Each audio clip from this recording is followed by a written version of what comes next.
comienza, Luis. Buenos días,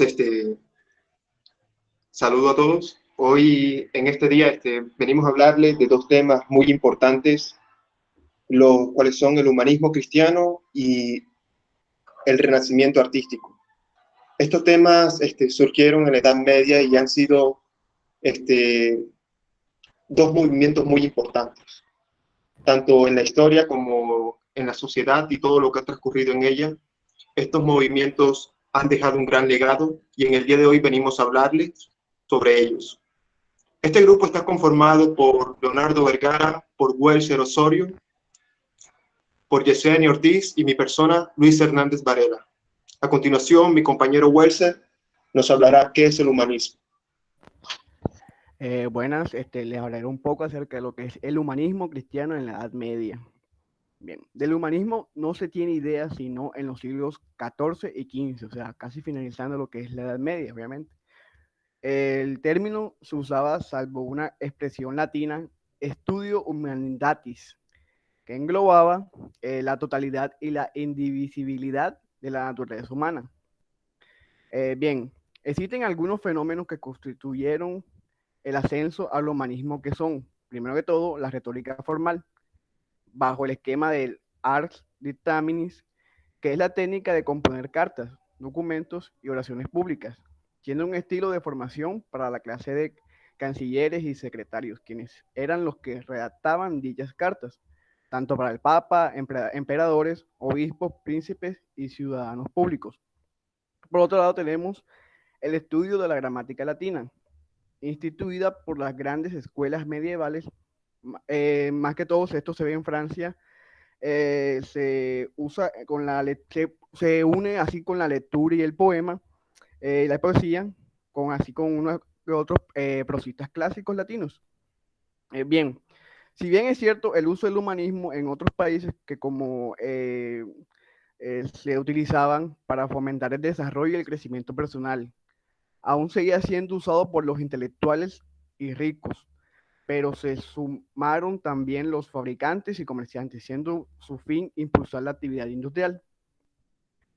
Uno de los rasgos más importantes del humanismo es su conciencia histórica, basada en lo leído de figuras como Platón, Plotino y Aristóteles, descubriendo que el hombre vive de la historia, es decir, que no puede ni debe distinguirse del descubrimiento del mundo antiguo y del hombre porque fueron las mismas cosas.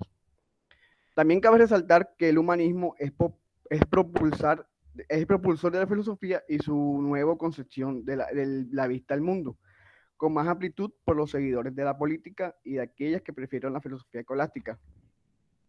Podemos, por decirlo así, nombrar algunos humanistas de la época como que son Francisco Petrarca, Giovanni Boscagni, Pier Paolo Vergario, Gasparino Baricio y Voltorino da Filtre.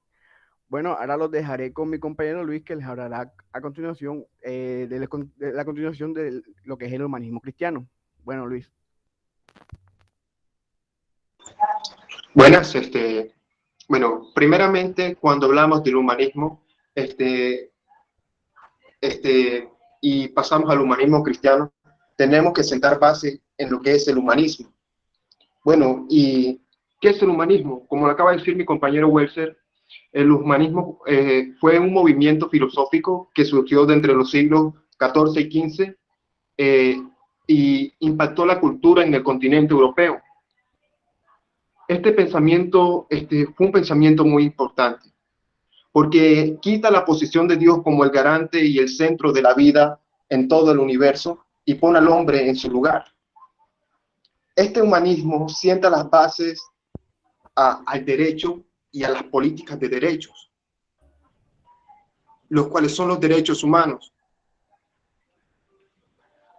Esto ha sido de gran impacto para la actualidad, porque este humanismo que se ejecutó en la Edad Media, que fue un movimiento muy importante y que impactó generaciones posteriores, hoy en día en la actualidad, ese humanismo es el mismo que se ha encargado de impulsar los derechos humanos en nuestra sociedad.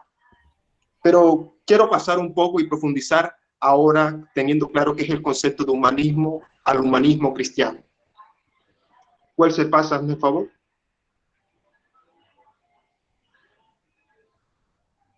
Bueno, el humanismo tiene al hombre como el centro de todo y quita a Dios y lo pone a un lado. Pero diferentes teóricos que han refutado el humanismo cristiano han llegado a una conclusión, y esta es la conclusión, que el hombre, la persona humana, es el centro del universo. Y este hombre está hecho semejante a Dios. Y este es el punto de partida del humanismo, el hombre y Dios. Y este hombre ha sido semejante a Dios. Por eso cuando habla de esto y nos pone en relación con Dios y el hombre, y está haciendo alusión a lo divino, a lo que es santo, nos lleva directamente el Evangelio de Mateo, en Mateo 22, 36, 40, cuando habla, amarás a tu prójimo como a ti mismo. Aquí el Señor Jesús está hablando al pueblo de Israel de que es muy importante que no solamente amar a Dios, sino amar a tu prójimo como a ti mismo, tener ese mismo amor que sientes por ti con otras personas. Este mandamiento engloba y representa totalmente al humanismo cristiano. Y cuando está hablando de amarse a sí mismo, nos está hablando de amar a nuestro prójimo, a nuestro amigo, a nuestro compañero, a nuestros familiares, aún a nuestros propios enemigos, y aún así amarlos como a sí mismo. Y este mismo amor que dice, y que lo dice el Señor Jesús, y que es tomado en el humanismo cristiano, es lo que hoy en día se debe sentir en la humanidad, en la sociedad. ¿Qué significa esto y qué está dando a entender el humanismo cristiano? Que en toda nuestra sociedad siempre hay marginados, siempre hay pobres, siempre hay personas con problemas. Y ese amor que sentimos por nosotros, debemos sentirlo por las demás personas que conforman esta sociedad. Y nos debemos comprometer con ellos sin importar nuestra nacionalidad, nuestra raza, nuestra religión, sexo, color. Esto es lo que representa el humanismo. El amor que tenemos por nosotros mismos hacia otros. Welser, ¿puedes pasar?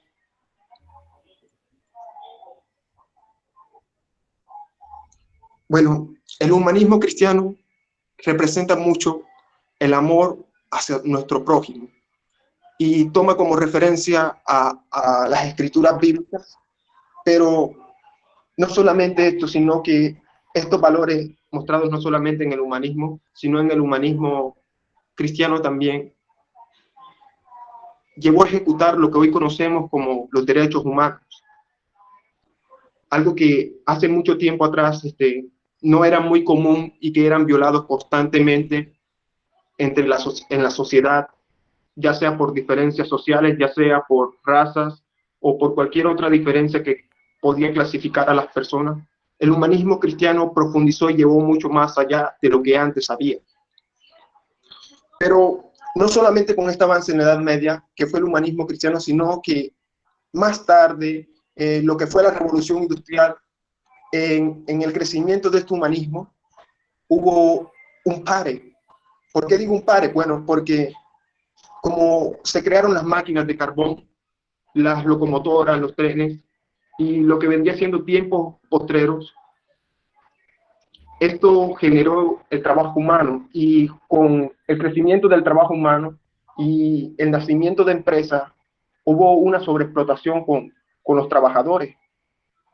Y no solamente esto, sino que también las máquinas empezaron a sustituir trabajos que antes eran de los hombres. Entonces todo esto que se venía logrando en la Edad Media fue detenido durante la Revolución Industrial y fue quedada como en el olvido. Años más tarde, durante la Segunda Guerra Mundial, las naciones, las potencias mundiales, los ejércitos, demostraron de que el humanismo no era necesario. En cierta forma ellos demostraron que el humanismo no era necesario. ¿Por qué? Porque demostraron que con las armas, con la violencia, con la guerra, con los aviones, los ejércitos, demostraron que la paz no era necesaria, que el humanismo cristiano, por lo tanto, no era necesario, porque no se necesitaba de paz. sino que los conflictos y todas las demás problemáticas se podían solucionar solamente se podían solucionar con violencia, dejando a un lado lo que era el humanismo y lo que se había plantado en la Edad Media, en lo cual decía que amarás a tu prójimo como a ti mismo. En la parte de abajo hay una frase sobre el humanismo y, y es escrita por Klaus Levi Strauss. Y él dice así, es una frase que me conmovió mucho y que al mismo tiempo me impactó y dice, un humanismo bien ordenado no comienza por sí mismo, sino que coloca el mundo delante de la vida y la vida delante del hombre. El respeto por los demás delante del amor propio.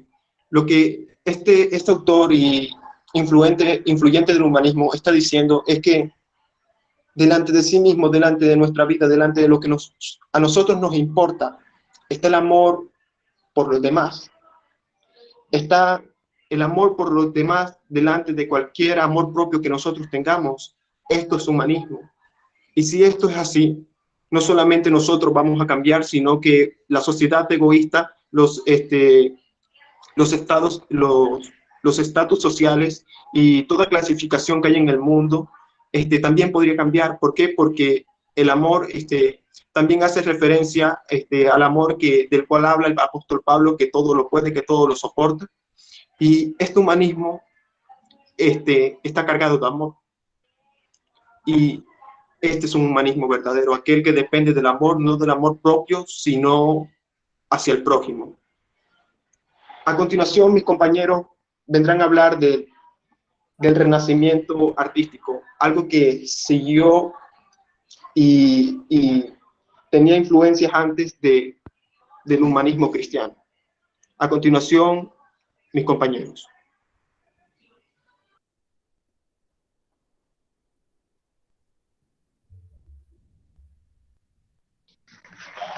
El Renacimiento fue una época llena de conocimiento que contrastaba con los siglos de oscuridad de la Edad Media. El Renacimiento, un movimiento cultural que surgió en Europa durante los siglos XV y XVI, supuso el renacer artístico de los valores e ideales clásicos después de la Edad Media. Este periodo también es conocido como los años oscuros o la Edad Oscura, ya que coincide con un periodo de oscuridad, violencia e irracionalidad. Durante la Edad Media, la sociedad se dividió en estamentos. Los nobles imponían su poder sobre los campesinos que dependían de su protección. Al mismo tiempo, la Iglesia utilizaba la figura y el poder de Dios para imponer su voluntad. Las clases más bajas no tenían acceso al conocimiento. Era una forma de evitar que se rebelaran y tomaran el control ante la autoridad de nobles y eclesiásticos. Esta situación contrastaba con la época clásica anterior, en la que los antiguos griegos y romanos desarrollaron campos de estudios como la ciencia, la filosofía y la política. Pasa a la diapositiva. El Renacimiento y la Edad Moderna. El Renacimiento es un movimiento artístico y cultural que empezó junto con la Edad Moderna y que se extendió entre los siglos XV y XVI. Durante esta época empieza a producirse una serie de cambios y descubrimientos que anunciaban el fin de la Edad Medieval y daban paso a la modernidad.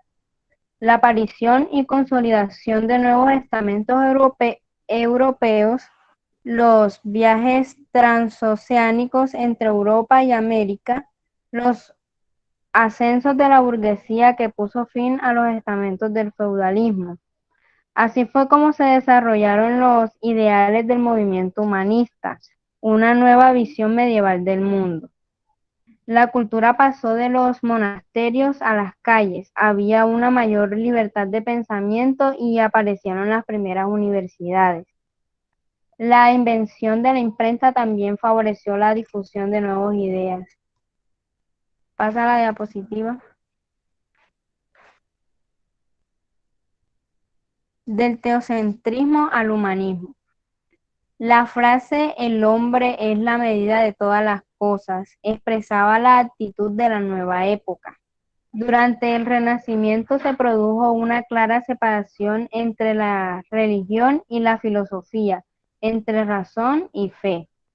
La principal corriente ideológica era el humanismo, que consideraba al hombre como el centro y la medida fundamental de todas las cosas, a diferencia del teocentrismo de la Edad Media, en la que todo giraba en torno a Dios.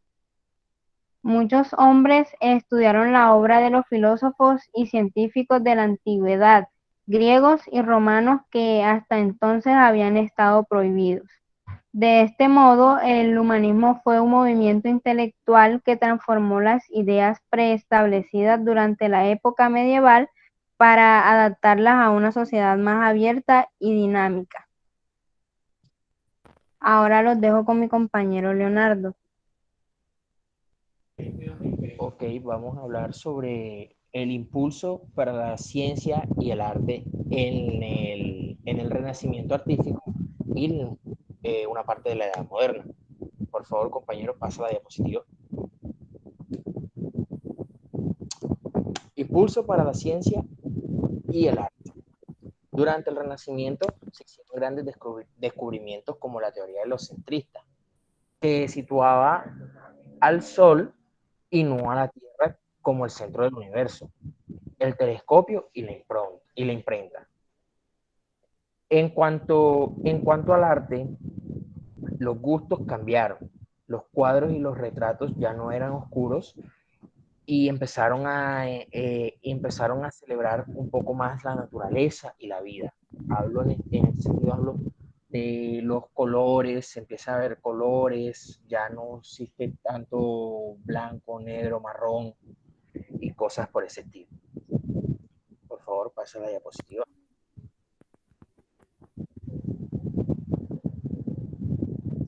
La arquitectura de la época. Aquí vemos el 400. Esto es en el siglo XV, se da en el siglo XV con unas características muy específicas. Como vemos, se da la recuperación de los órdenes clásicos. Se empieza a generalizar el uso del arco de medio punto combinado con las bóvedas de cañón, cúpulas y cubiertas adinteladas. Los edificios suelen ser de planta rectangular. Las construcciones de edificios civiles como los palacios se generalizan. Surgen nuevos elementos decorativos como la pilastra, los tondos, los medallones, los grotescos.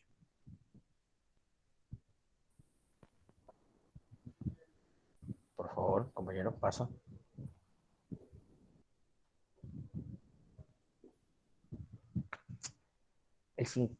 El Cinquecento. El Cinquecento va un poco más extendido en el siglo XVI. Aquí se generaliza mucho el clasicismo, ya se empieza a inspirar directamente en los modelos clásicos y la búsqueda de la armonía, el orden y la proporción. Hay una tendencia hacia el purismo y opta por las plantas centralizadas con cúpula. Cambio, por favor, la diapositiva. Arquitectos y obras. En estos siglos podemos destacar a estos arquitectos y sus obras, como está el caso de Filippo Brunelleschi, del 1377 a 1446, fue considerado el renovador del nuevo estilo de Florencia y es el descubridor de la perspectiva cónica. Sus obras más importantes fueron la cúpula de la Catedral de Florencia, la iglesia de San Lorenzo y el Palacio de Pitti.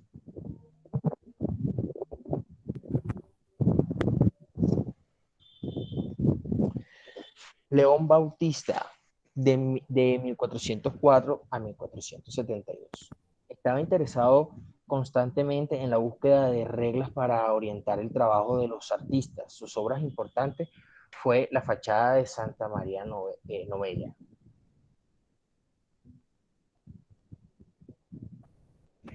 Y para finalizar podemos ver las obras más destacadas del Renacimiento, lo que fue la Mona Lisa, la Última Cena, el nacimiento de Venus, el hombre de Vitruvio, la piedra del Vaticano y el David de Miguel Ángel.